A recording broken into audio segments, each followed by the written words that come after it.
జై శ్రీమన్నారాయణ. కిష్కింధాకాండలో సుగ్రీవుడిలా అంటూ ఉన్నాడు, ఓ రామా, నరశ్రేష్ఠుడా, నువ్వు యుద్ధములో దేవేంద్రుణ్ణి దేవతలను కూడా నీ ఒక్క బాణముతో వధించగలవు. కిం పునర్వాళినం, ఇక వాళిని వధించుట నీకు ఒక లెక్కే కాదు రామా.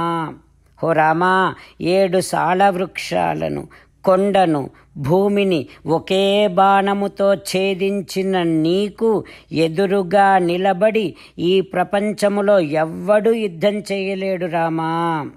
అంత గొప్పవాడివి నువ్వు. దేవేంద్రుడంతటి వాడివి, వరుణుడి అంతటి వాడివి. అట్లాంటి వాడివి నువ్వు నాకు స్నేహితుడిగా నేను పొందటము రామా, ఇది నా అదృష్టమయ్యా. నాకు చాలా సంతోషంగా ఉంది. ఓ రామా, ఇక నా దుఃఖమంతా తొలగిపోయినట్టే. రామా, ఇక వాలిని వధించు.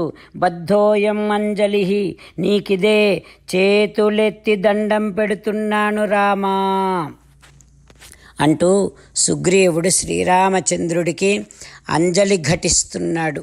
సుగ్రీవుడు చేతులెత్తి దండం పెట్టగానే శ్రీరామచంద్రుడు పరిష్వజ్య సుగ్రీవం, సుగ్రీవుణ్ణి ఆలింగనం చేసుకొని లక్ష్మణుడు వింటూ ఉండగా రామచంద్రుడు సుగ్రీవునితో ఈ రకంగా అంటూ ఉన్నాడు, సుగ్రీవా, అస్మాత్ గచ్చేమ కిష్కింధాం, పద, మనం ఇక్కడి నుండి కిష్కింధకు వెడదాం. క్షిప్రం గచ్చత్వం అగ్రతః, నువ్వు ముందుగా వెళ్ళు, త్వరగా వెళ్ళు. సుగ్రీవా, నువ్వు వెళ్ళి ఆహ్వయ వాలినం, వాలిని యుద్ధానికి పిలువు అని అందరూ అనుకున్నారు. అక్కడి నుంచి వెంటనే బయలుదేరి కిష్కింధకు వెళ్ళిపోయారు. వెళ్ళిన తర్వాత ఒక వనములో చెట్ల చాటున దాగి ఉన్నారు. ఇక అప్పుడు సుగ్రీవుడు తన వస్త్రాన్ని నడుముకు బిగించి గట్టిగా కట్టి వాలిని పిలవటం కోసమని మహానాదం చేస్తున్నాడు సుగ్రీవుడు. భయంకరంగా గర్జిస్తున్నాడు సుగ్రీవుడు. అది విన్నాడు వాలి. విని మహాకోపముతో మహావేగముతో వాలి వెలుపలికి వచ్చాడు. యుద్ధం ప్రారంభమయ్యింది. గగనే గ్రహయోత్ ఘోరం బుధ అంగారకయోరివ, ఆకాశములో బుధ కుజ గ్రహాలకు పోరు సాగినట్టుగా వాలి సుగ్రీవుల యుద్ధం జరుగుతోంది. అరచేతులతో ఒకరినొకరు చరుస్తూ ఉంటే పిడుగుల్లాంటి శబ్దాలు వస్తున్నాయి. ముష్టిఘాతాలతో కొట్టుకుంటూ ఉంటే, పిడికిళ్లతో గుద్దుకుంటూ ఉంటే వజ్రాయుధం లాంటి శబ్దాలు వస్తున్నాయి. అప్పుడు తతో రామో ధనుష్పాణి, శ్రీరామచంద్రుడు ధనుస్సుని చేతిలోకి తీసుకున్నాడు. తావుభౌ సముదీక్ష్యతు, ఇద్దరినీ చూశాడు. బాగా పరిశీలించి చూశాడు రామచంద్రుడు ఇద్దరిని. అన్యోన్య సదృశౌ వీరా ఉభౌ, ఇద్దరూ ఒకే రకంగా ఉన్నారు. సుగ్రీవుడు ఎవరు, వాలి ఎవరో గుర్తుపట్టలేకపోయాడు శ్రీరామచంద్రుడు. అందుకనే బాణం వేయటానికి ఇష్టపడలేదు రాముడు. ఎందుకంటే ఆ బాణము ఒక్కసారి వదిలాడంటే ఖచ్చితంగా ప్రాణం తీస్తుంది కనుక అట్లాంటి బాణాన్ని ఎవరో గుర్తుపట్టలేనటువంటి స్థితిలో వేయడానికి రామభద్రుడు ఇష్టపడలేదు. ఇంతలో వాలి చేతిలో సుగ్రీవుడు చాలా దెబ్బలు తిని రాముడు ఎక్కడా కనిపించకపోయేసరికి ఋష్యమూకం ప్రదుద్రువే, సుగ్రీవుడు ఋష్యమూకానికి పరిగెత్తాడు. సుగ్రీవుడు నెత్తుటితో తడిసిపోయాడు. వాలి కొట్టిన దెబ్బలకు సుగ్రీవుడి ఒళ్ళంతా శిథిలమైపోయింది. ఇంకా వాలి వదలలేదు. సుగ్రీవుడు పారిపోతూ ఉంటే వాలి వెంటాడుతూ ఉన్నాడు. అప్పుడు సుగ్రీవుడు వాలి రాలేనటువంటి మతంగ మహాముని ఆశ్రమంలోనికి చొచ్చుకొని పోయాడు. రామచంద్రులను మనసారా ధ్యానము చేస్తూ పరమదయాలువు పరమశివుడు చెప్పిన పరమపావన రామనామాన్ని చెబుతూ మనము రామనామ గానము చేస్తూ ఉంటే అదిగో సీతారామచంద్రులు పార్వతీ పరమేశ్వరులు, ఆంజనేయ స్వామి, సకల దేవతలు, పితృదేవతలు, మహర్షులు, ఆచార్యులు, భాగవతోత్తములు అందరూ మనని చూసి ఆనందముతో అనుగ్రహిస్తున్నటువంటి దృశ్యాన్ని భావన చేస్తూ నోరారా రామనామగానము చేద్దాం. రామ రామ దశరథ రామ, రామ రామ దశరథ రామ, హే హే రాజా రామ, హే హే రాజా రామ, హే హే సీతారామ, హే హే సీతారామ. జై శ్రీమన్నారాయణ. భక్తులకు ప్రత్యేకమైనటువంటి విజ్ఞాపన. మీకు అన్ని విషయాలలో వెంటనే మంచి ఫలితాలు రావాలి అనంటే ప్రతిరోజు 1 నిమిషం వెచ్చించి నారాయణాస్త్రాన్ని చదవండి. ఇక మీకు తిరిగే ఉండదు. నారాయణాస్త్రాన్ని పొందడానికి మీరేం చేయాలంటే నారాయణాస్త్రం అనే వెబ్సైట్కి వెళ్ళి మీ పేరు, మీ ఈమెయిల్ ఇస్తే మీ ఈమెయిల్కి నారాయణాస్త్రం PDF వస్తుంది.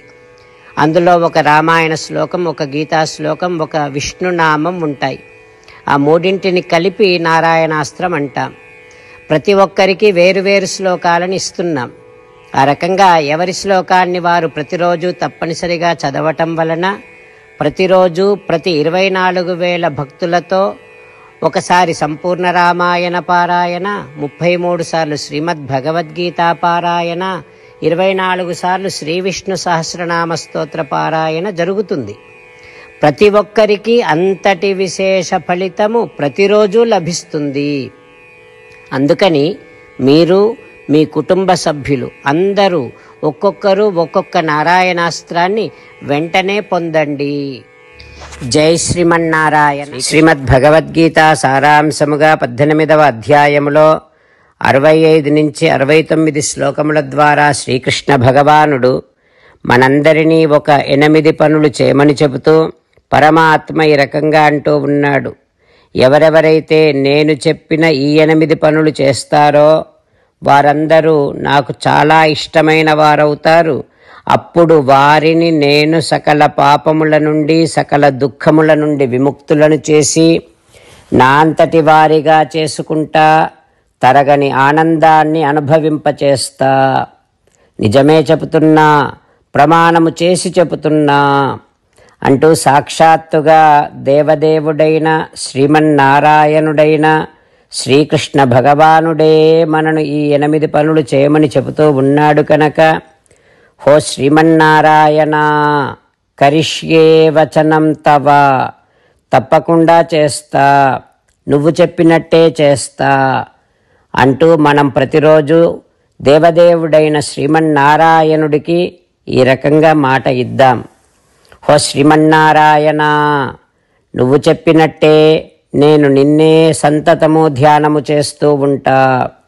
హో శ్రీమన్నారాయణ, నువ్వు చెప్పినట్టే నేను నీ భక్తుడిగానే ఉంటా.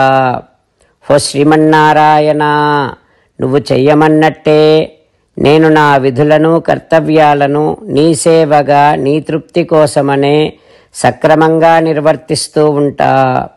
హో శ్రీమన్నారాయణ, నువ్వు చెప్పినట్టే నేను నీవాడిని అనే మహావిశ్వాసాన్ని సంతతము కలిగి ఉంటూ నా హృదయములో నీకే నమస్కరిస్తూ ఉంటా.